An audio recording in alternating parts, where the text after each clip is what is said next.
Oke. Oke, baik.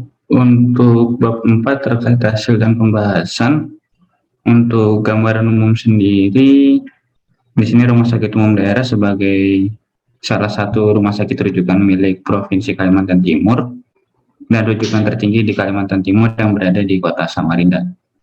Untuk beroperasinya sejak 1993 dengan SK Menkes nomor 116 tahun 1993 pada 15 Desember 1993 di Jakarta. Untuk jumlah pegawai saat ini ada 2.404 orang, itu termasuk yang nakes dan staf administrasi baik yang PNS maupun honorer, Pak. Untuk lokasinya sendiri di Jalan Palang Merah nomor 1, Sidodadi, Kecamatan Samarinda Ulu, Kota Samarinda. Kemudian untuk pasien MDR TB sendiri dirawat di ruang kasturi. Kemudian untuk pasien TB pada umumnya setelah mendapatkan penanganan dirawat inap, apabila kondisi pasien telah stabil dapat dipulangkan dan melakukan pengobatan secara satelit atau di vaskes tingkat 1 terdekat atau yang terdata di BPJS maupun di dekat domisilinya masing-masing, Pak. Kemudian untuk analisis univariatnya sendiri, di sini ada 809 sampel, dari 21-nya adalah pasien penderita MDR TB dengan 788-nya adalah penderita TB yang dirawat di RSUD AWS. Berikut ini adalah tabel distribusinya. Yang pertama terkait karakteristik pasien yang ada dari kelompok usia dibagi menjadi 2, usia produktif dan non-produktif. Di sini dengan pembagian yang telah ada. Kemudian jenis kelamin, komorbid DM yang dibagi menjadi tidak DM dan DM, kemudian cara bayar, BPJS, swasta maupun perusahaan. Lalu untuk kelasnya sendiri di sini ada sekitar kalau tidak salah 12 kelas, dari kelas 1, 2, 3, Sakura, Pavilion, ICU, ICCU, PICU, dan HCU.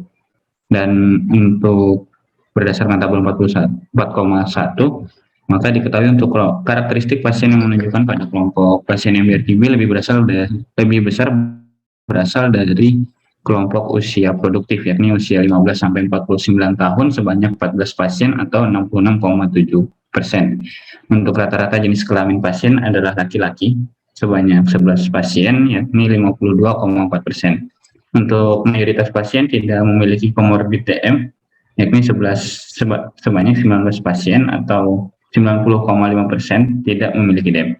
Kemudian untuk cara bayarnya adalah sebagian besar pasien adalah BPJS sebanyak 20 pasien atau 90,5%. Untuk seluruh pasien berasal dari kelas 3.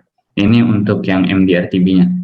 Kemudian data pada tabel di atas juga menunjukkan pada pasien kelompok penderita TB saja. Ini TB yang secara umum di luar dari MDR TB, termasuk dalam TB paru, TB kelenjar, dan TB ekstrapulmonari lainnya.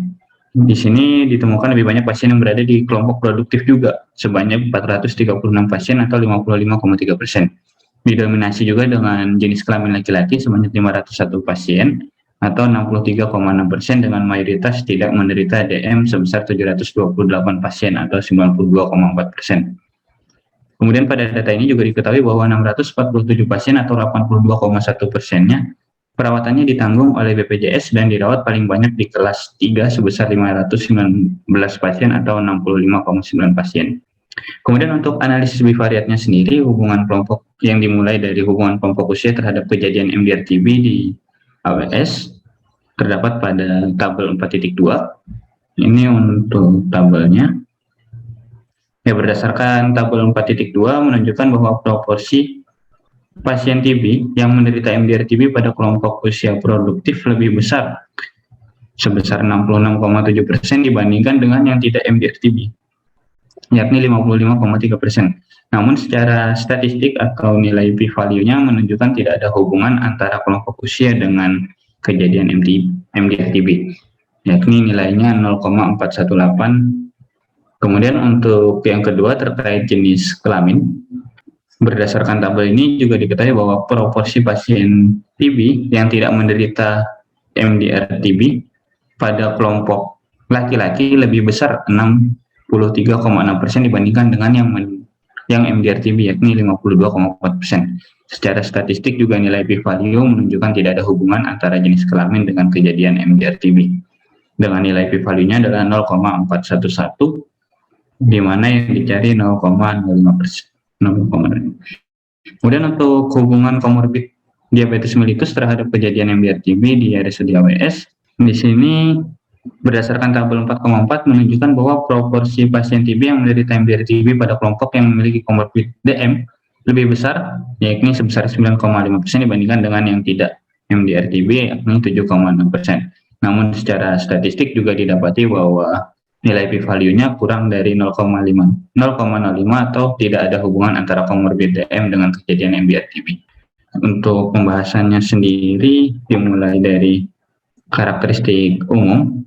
MDR-TB terjadi apabila bakteri Mycobacterium tuberculosis sudah tidak lagi dapat dibunuh dengan obat anti-TB. Pengobatan TB yang dilakukan dapat menyebabkan populasi Mycobacterium tuberculosis yang masih sensitif terhadap OAT tereliminasi, sementara bakteri yang sudah bermutasi dapat berkembang biak dan menyebabkan resistensi OAT.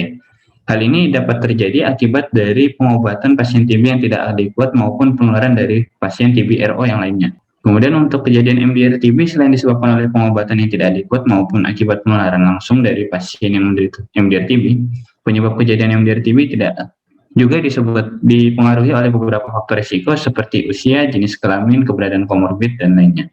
Berdasarkan hasil penelitian ini diketahui terdapat 21 pasien penderita MDR-TB di RSUD AWS dengan 14 atau 66,7% diantaranya berada di kelompok usia produktif.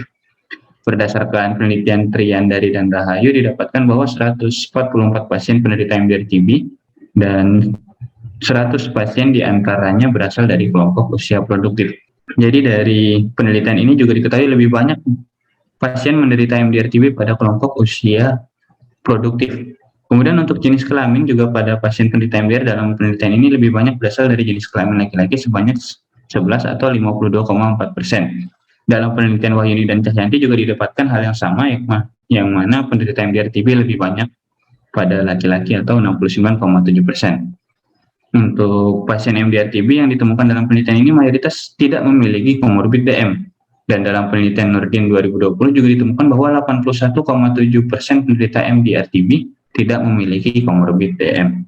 Data dari tabel di atas juga didapatkan 95,2% pasien penderita MDR-TB dibiayai oleh BPJS. Berdasarkan hasil penelitian Sari dan kawan-kawan di tahun 2018 didapati juga 80% dari seluruh pasien dibiayai oleh BPJS di salah satu rumah sakit yang ada di Indonesia. Mohon maaf untuk pembahasannya masih belum lengkap, Pak, untuk kelompok usia.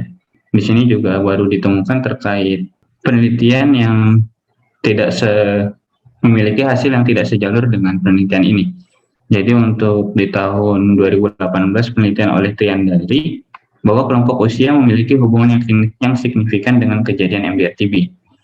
Kemudian untuk penelitian Aristiana dan Wartono menyatakan tidak terdapat hubungan antara usia dengan kejadian MDR-TB. Kejadian MDR-TB lebih banyak terjadi pada kelompok usia produktif dikarenakan usia tersebut rentan terpapar dengan bakteri TB karena pada kelompok ini sering berinteraksi dengan orang lain dan memiliki mobilitas tinggi sehingga memungkinkan untuk menular ke orang lain. Nah, untuk jenis kelamin juga masih mencari datanya untuk yang ditemukan di sini terkait penelitiannya dari Rizal dan kawan-kawan di tahun 2021 ditemukan bahwa pasien MDR-TB terbanyak berjenis kelamin laki-laki atau 74,35%. Begitu pula untuk di komorbid DM, mohon maaf untuk komorbid DM masih belum nemu juga jurnalnya yang berlawanan maupun yang sejalur. Kemudian untuk keterbatasan penelitian, untuk keterbatasan dalam penelitian ini adalah kelengkapan data pada database di bagian rekam medis yang tidak lengkap. Terbatasnya data dikarenakan pihak rumah sakit yang masih menggunakan pencatatan rekam medis secara manual dan belum dilakukan komputerisasi terhadap data, sehingga tidak seluruh data individu pasien tersedia secara lengkap. Dalam penelitian ini, peneliti tidak dapat meneliti semua variabel yang berkaitan dengan kejadian MDR-TB sesuai dengan kerangka teori karena variabel yang digunakan dalam penelitian ini terbatas pada variabel yang tersedia pada data sekunder tersebut. Sedangkan variabel lain yang berkaitan dengan kejadian MDR-TB seperti riwayat sakit TB, lama pengobatan, kepatuhan minum OAT, dan efek samping OAT. Mungkin itu bab 4, Pak, terkait hasil dan pembahasan. Kita coba confirm dulu ke gambar umum lokasi penelitian. Oke. Nah, ini kan spesifikasinya kan variable dependent tentang TB MDR kan ya? Iya. Ya, kalau misalnya di gambar umum lokasi penelitian, apa yang ingin dimasukkan, diinformasikan nih tentang gambar umum lokasi penelitian? Misalnya, poli poli TB ini adakah sendiri apakah digabung jadi satu dengan poli TB secara keseluruhan, ataukah poli TB khusus ini seperti itu, seperti apa? Jadi itu yang pertama. Terus yang kedua, kan di dalam penelitian ini kan ada sebuah pertanyaan, kenapa ada TB MDR kan gitu, ya kan? Artinya mungkin nggak kalau misalnya ada permasalahan TB MDR ini gara-gara paskes. Nah, makanya lihat juga di gambar umum misalnya nih, antriannya panjang, kemudian para penderitanya mungkin dengan usia yang sudah lanjut, sehingga kita bisa cermat dari situ ya untuk menambahkan tentang analisa. Ataukah petugasnya jutek, ataukah ada jumlah petugasnya yang kurang, ataukah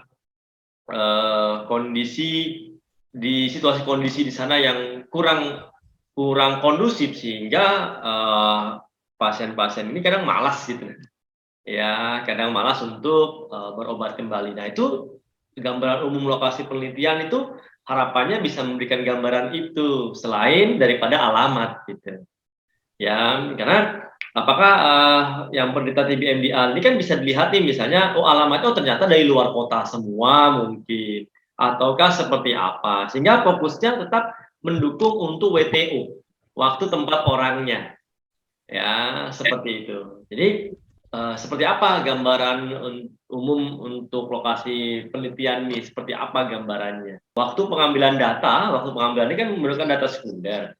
Apakah sempat melihat pasien TB-nya sendiri ya seperti apa, atau sempat pernah ngobrol atau seperti apa, sehingga itu juga bisa memberikan gambaran tentang lokasi umum lokasi penelitian seperti itu. Itu yang di tahap awal dulu tentang gambaran umum lokasi penelitian.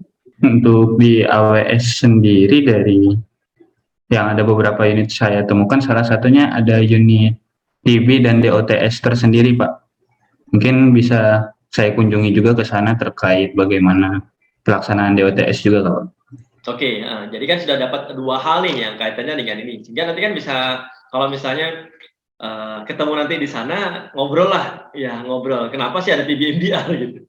Padahal polinya sudah anggap saja polinya sudah cukup representatif, sehingga rasa-rasanya penderita TB harusnya tidak ada TB-MDR gitu. Nah, kemudian meningkat ke analisis univariat ini sudah sesuai dengan apa yang ditujuan khusus kan yang ingin ditampilkan. Nah, cuma yang agak ini buat saya adalah ini kan tampilan ini kan sebenarnya tampilannya jurnal nih. Iya. Ya, ini tampilannya jurnal nih, bukan tampilannya skripsi. Kalau tampilan skripsi kan biasanya per tabel ada ada interpretasi ya, pertama ada interpretasi.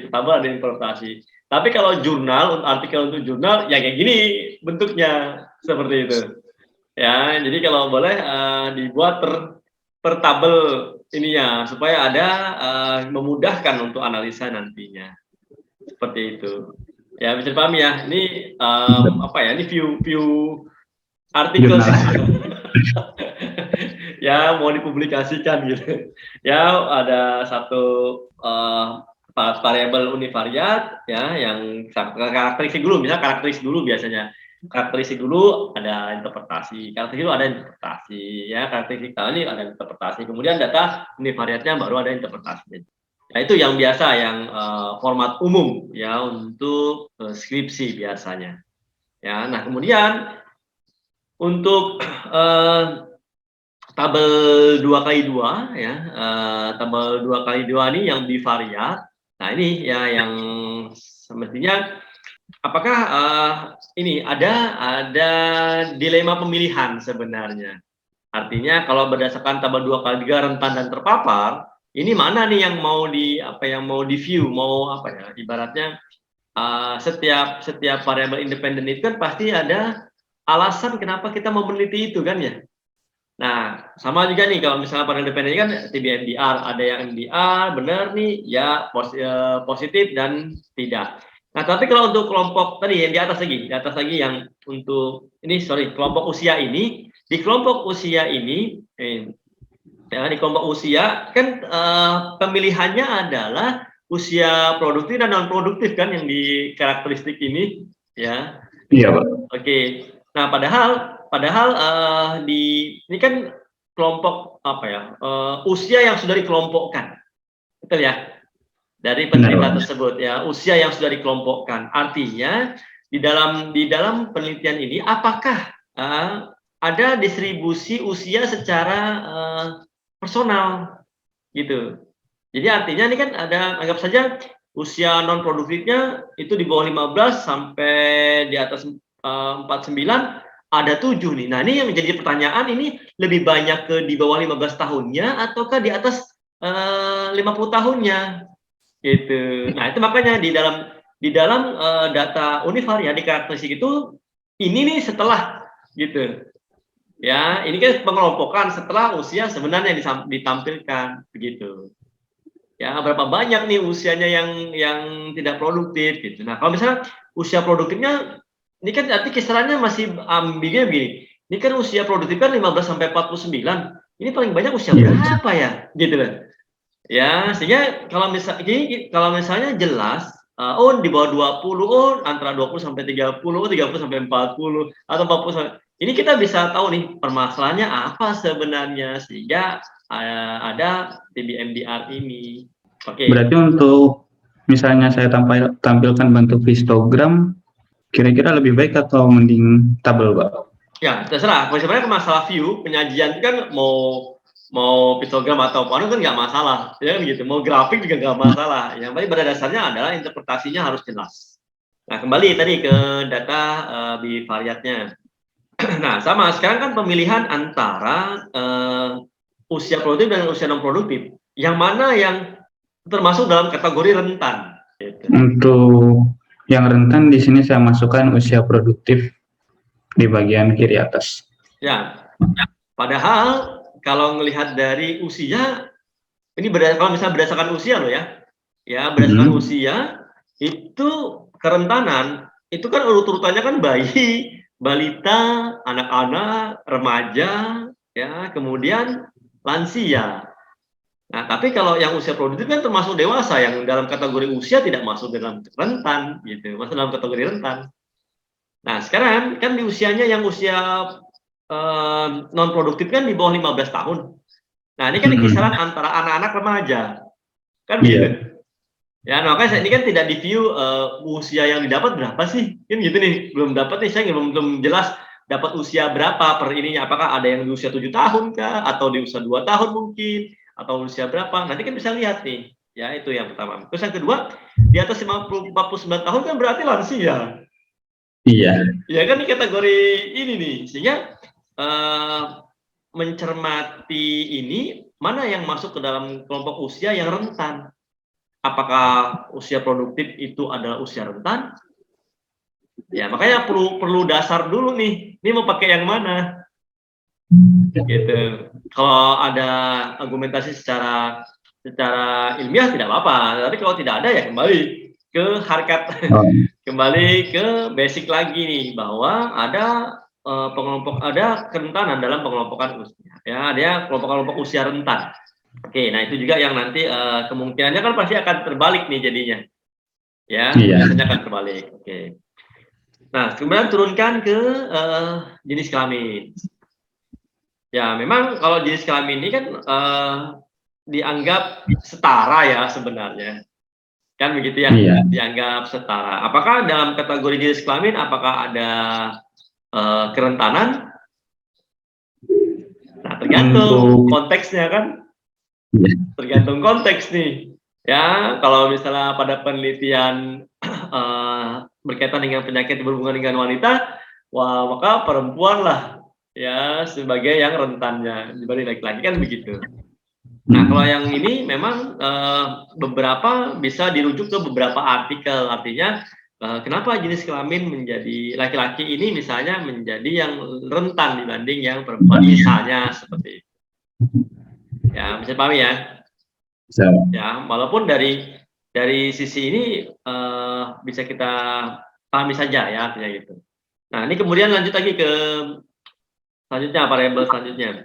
Nah, di sini sudah jelas nih kalau komorbid kan sudah jelas ada komorbid DM dengan yang tidak DM. Ya, ini sudah tepat. Ya, oke, yang kita kembali ke awal lagi tadi di bivariat yang awal. Ya, tentang produktif dan tidak produktif. Nah, sekarang yang perlu dicermati dari data ini adalah apa yang dianalisa.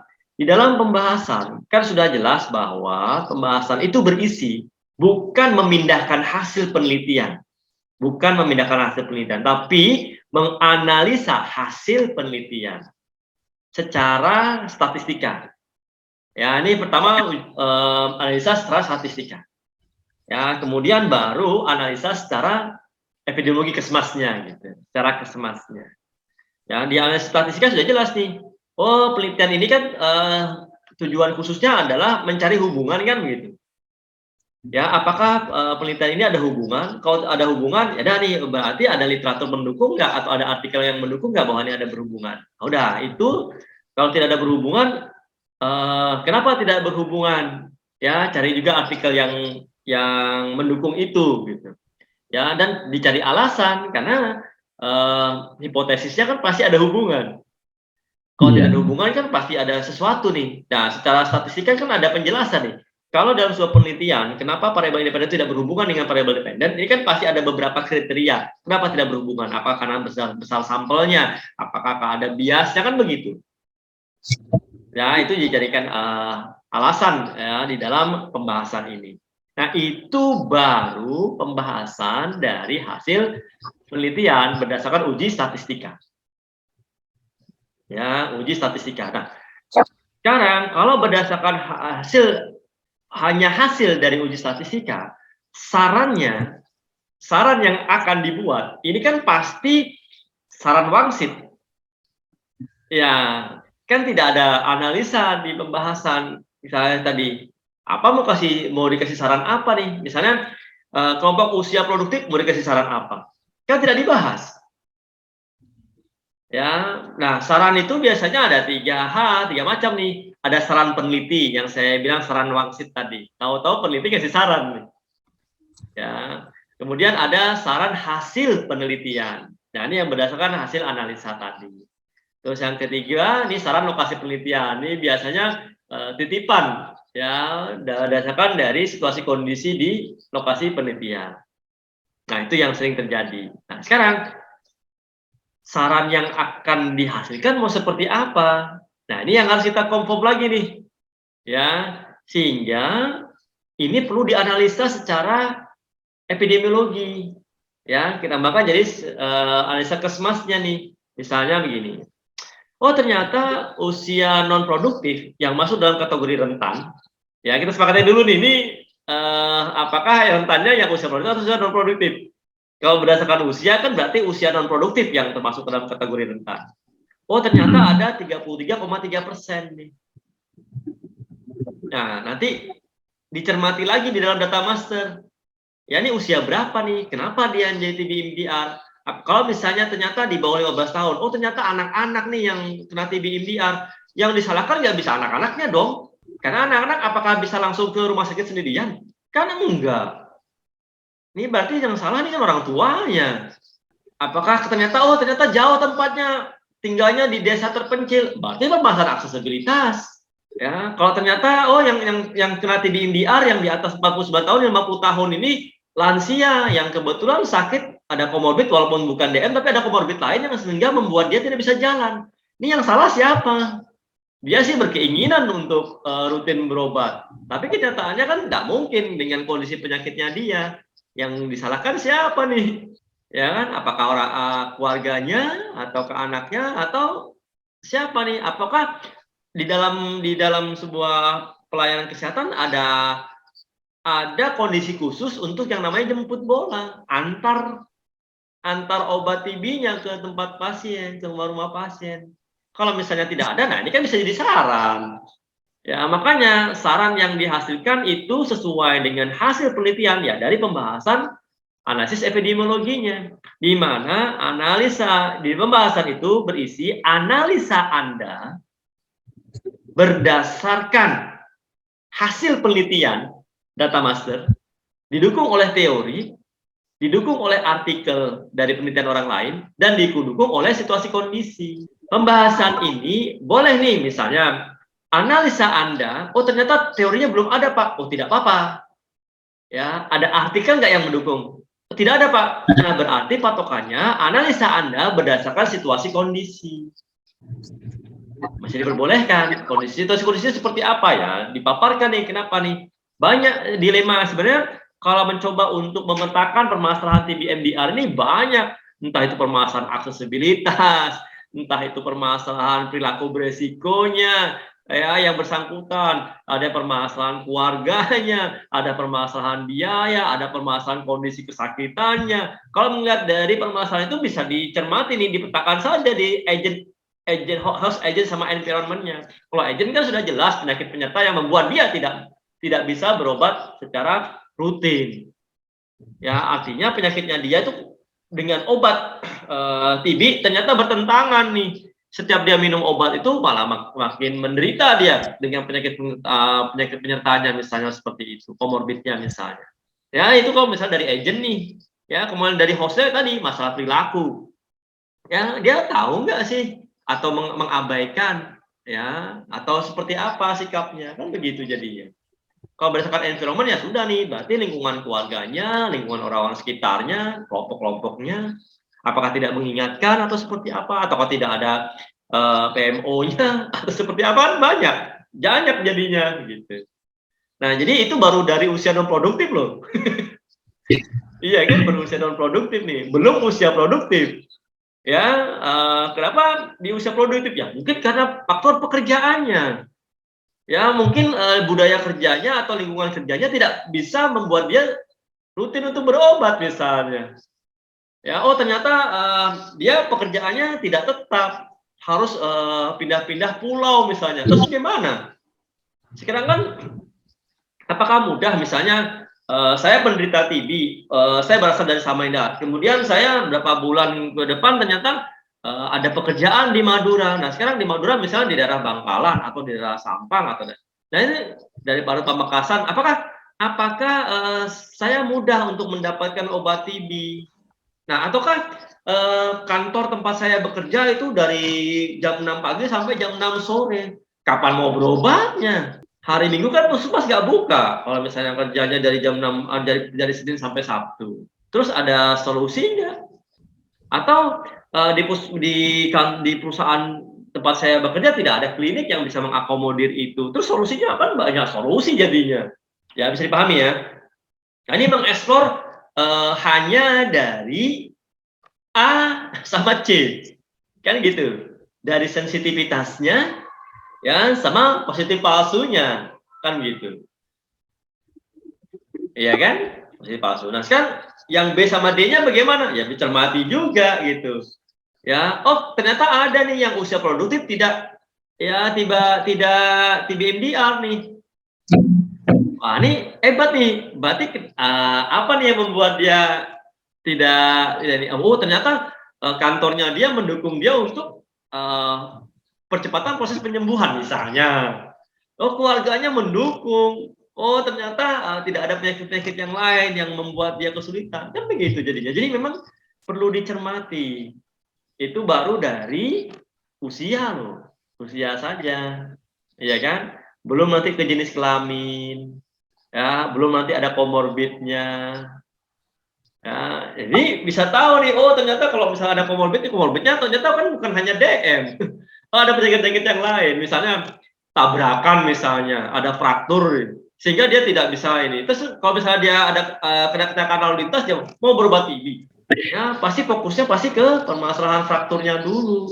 Ya, jadi disitulah lahirlah saran-saran yang aplikatif, saran-saran yang evidence based berdasarkan hasil penelitian. Makanya di dalam pembahasan itu pakemnya jelas sebenarnya. Nah, memang Hampir kalau Imam membaca beberapa buku tentang metode penelitian, agak sulit mencari pembahasan secara rinci dan pakem.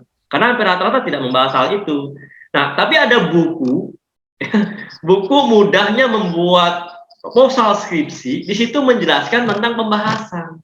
Pakemnya jelas, ya, pembahasan itu berisi analisa Anda berdasarkan hasil penelitian, didukung oleh teori, didukung oleh artikel, dan didukung oleh situasi kondisi. Itu udah jelas bukunya. Itu. Jadi di sini hal sama nih, karena ini penelitiannya adalah penelitian data sekunder, udah jelas nih apa yang mau di ini. Tapi gini, meneliti tentang data sekunder bukan cuma mengambil data sebenarnya, tapi semestinya ada tahu nih, kan ada jejak kaki di dalam epidemiologi, ada jejak kaki. Kenapa ya? Oh, misalnya ruangan polinya, misalnya DOTS-nya ternyata yang misalnya, atau petugasnya jutek misalnya. Nah, itu kan yang memang secara data sekunder tidak akan didapat, tetapi secara observasi dapat gitu. Nah, itu kan berdasarkan situasi kondisi. Ya, sehingga nanti akan lahir banyak. Tapi makanya tadi tuh, ya, makanya kalau saran saya untuk pembahasan ini, buatlah pointer dulu. Ya, pointer nih, misalnya A, ya, yang sensitivitas. Ini analisanya apa nih?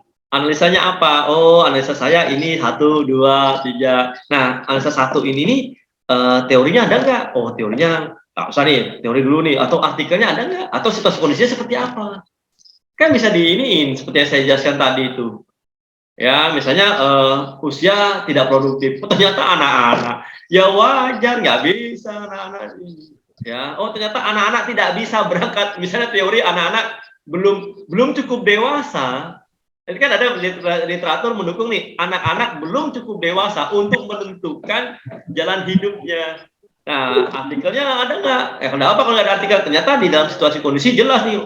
Ternyata di dalam data itu data hasil penelitian didapat, anak-anaknya usianya berapa? Oh, 10 tahun. Mana bisa anak-anak 10 tahun ke rumah sakit sendiri, ke AWS untuk minta obat. Ya, pasti didukung oleh gitu, diantar oleh orang tuanya, seperti itu gitu. Nah sekarang sehingga nanti harapannya begini, kalau misalnya analisanya itu tepat, sebenarnya TBMDA ini semestinya tidak ada, semestinya. Ya, cuma kan akhirnya kan banyak nih, seperti yang saya katakan tadi, ternyata orangnya berpindah. Gimana caranya enggak TBMDA?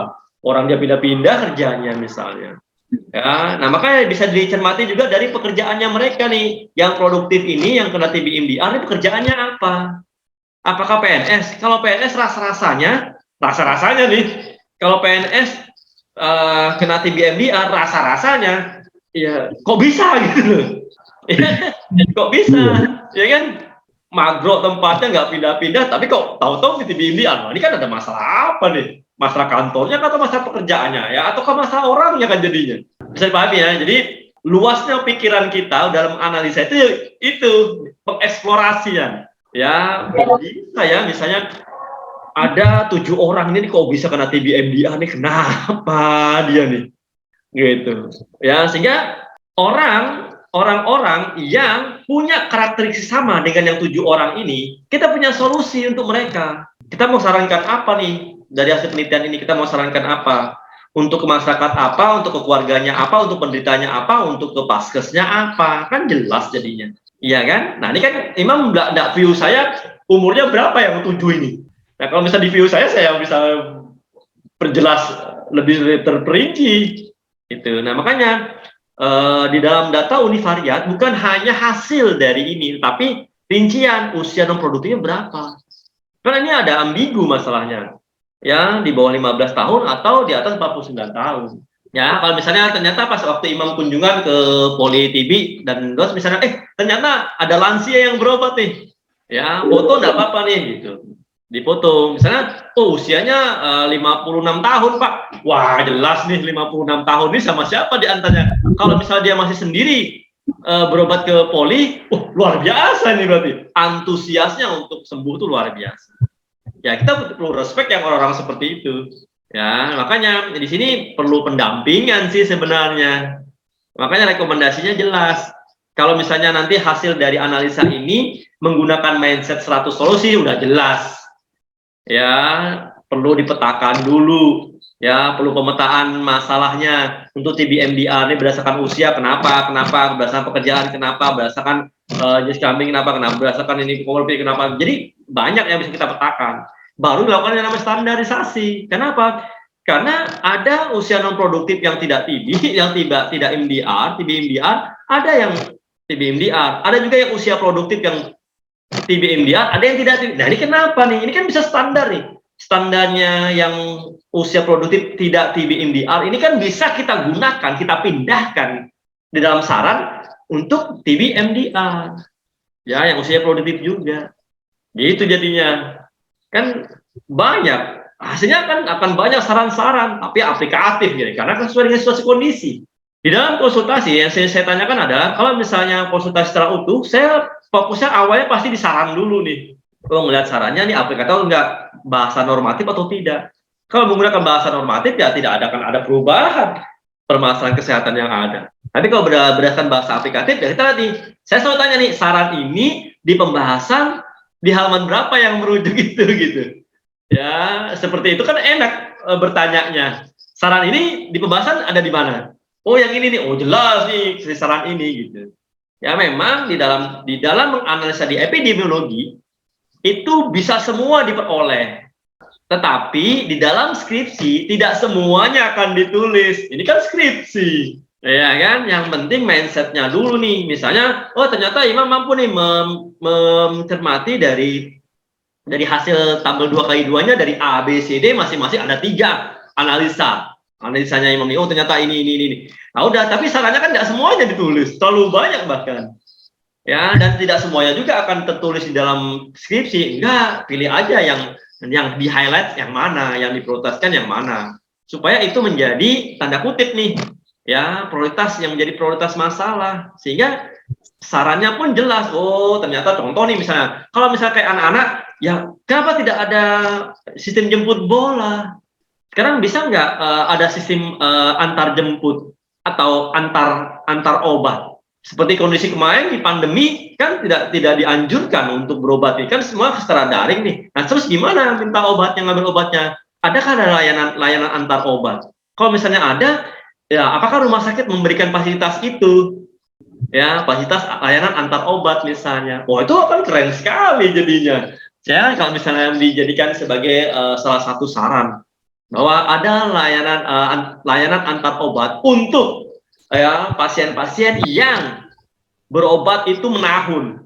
Wah, keren banget itu rumah sakitnya kalau ada seperti itu.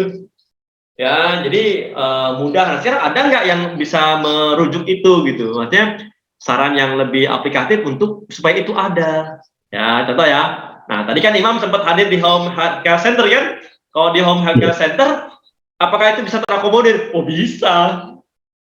Ya, di Home Healthcare Center bisa terakomodir di situ. Ya, ada Health Vehicle Services. Ya, pelayanan kendaraan kesehatan nih.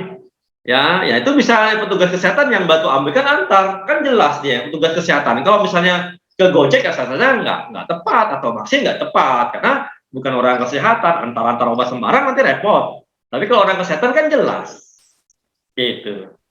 Bisa terakomodir kan jadinya. Iya. Ya makanya saya butuh saran dulu nih, saran-saran dianalisa dulu. Makanya saya anjurkan seperti dibuat dulu nih pointer dulu nih, oh analisanya ini didukung sama teorinya ini, misalnya ada 3 analisa, ada 3 teori misalnya seperti itu ya, kemudian ada artikel yang mendukung. Kalau nggak ada ya terpaksa fokusnya ke situasi kondisi ya, nggak apa-apa ya, artinya situasi kondisi yang real yang didapat di situ ya. Sarannya pasti luar biasa ini. Iya kan, salahnya pasti luar biasa karena real kondisi dan berdasarkan realita di lapangan. Ini kalau misalnya saya minggu depan konsul lagi dan sebelum ketemu Bapak, mau ketemu dengan dari rawat inapnya untuk MDR-TB, kemudian DOTS-nya, enggak apa-apa, Pak? Oh, enggak apa-apa. Nah, cuma kalau misalnya mau berkunjung ke sana, harus punya tujuan dulu dong. Ya, kan tujuannya kan analisa ini nih. Yang kita yang mau dibuat analisa ini nih, kamu validasi ke sana gitu, validasi. Tapi analisa dulu nih. Jadi jangan cuma datang ke sana terus enggak, analisa dulu nih. Kenapa ada si A, si B, si C, si D? Kenapa ada 7 orang ini? Kenapa ada 14 orang ini? Apa ya yang buat ini? Jadi nanti pas pada saat ke sana saya mau cari apa nih? Gitu. Oh, ternyata juteknya mungkin ini tadi dipetakan dulu, saya bilang petakan dulu. Ya, permasalahannya di agentnya apa, di hostnya apa, di environmentnya apa. Kan bisa nih nanti kalau misalnya kan bisa ngobrol-ngobrol nih, jadikan pertanyaan dulu sehingga pada saat kunjungan ke sana bukan asal tangan kosong, enggak, lihat-lihat. Ya, kita punya sesuatu untuk kita tanyakan. Kalau bahasanya kalau di casing kan biasanya ada lembar observasi. Oh iya. Nah, ya kan ada lembar observasi nih. Nah, tapi kan biasanya di penelitian ini tidak ada lembar observasi. Yang ada adalah checklist data. Ya kan? Data checklist, oh data tentang ini, data ini. Ada nggak ya data ini? Kalau misalnya tadi, coba diinikan dulu. Nah, kalau misalnya ternyata, ya berdasarkan analisa nih, ditemui nih, misalnya petugasnya jutek. Wah, bisa di video. Ya, jadi untuk kita bisa berdiskusi, ya, memang kita tidak akan tampilkan dipublikasikan tidak, tetapi ini untuk proses pembelajaran bahwa ini yang ketemu gitu loh. Ya, seperti itu dan itu real. Misalnya hampir rata-rata pasien yang TB MDR misalnya kartu kontrolnya hilang misalnya. Misalnya pas pada saat hari H mau kontrol, dompetnya hilang, semua kartu kontrolnya hilang. Nah, pertanyaannya nih, mudahkah dia untuk bisa dapat obat terusan? Kartunya hilang semua. Urusan kau sendiri kan namanya urusan administrasi seperti itu kan nggak mudah. Nanti ngurus KTP lagi, ngurus ini lagi, belum kartu berobatnya lagi. Nggak ada kebijakan kah misalnya untuk walaupun kartu berobatnya hilang, tapi dia bisa dapat pelayanan. Kebanyakan kan orang jadi iya ya kita ngurus ini dulu. Nah, akhirnya kan sudah terjadi jeda. Padahal sudah habis. Jadi kalau saya sih menganalisanya banyak banget ini. Ya, cuma akhirnya ya tadi setiap analisa kan pasti ada solusi kan.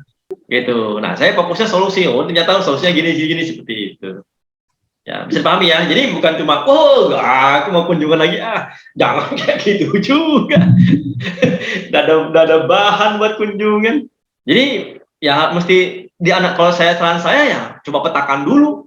Petakan dulu sehingga nanti ada ini. Nah, sebelum kunjungan ke sana boleh kita ngobrol nih dari hasil analisanya. Kita ngobrol. Jadi nanti yang mau ditahu apa, yang mau diketahui apa, kan gitu. Jadi lebih enak jadinya, lebih terpointer dalam bahasanya. Oh, sudah terpoint ini sehingga kita punya tujuan.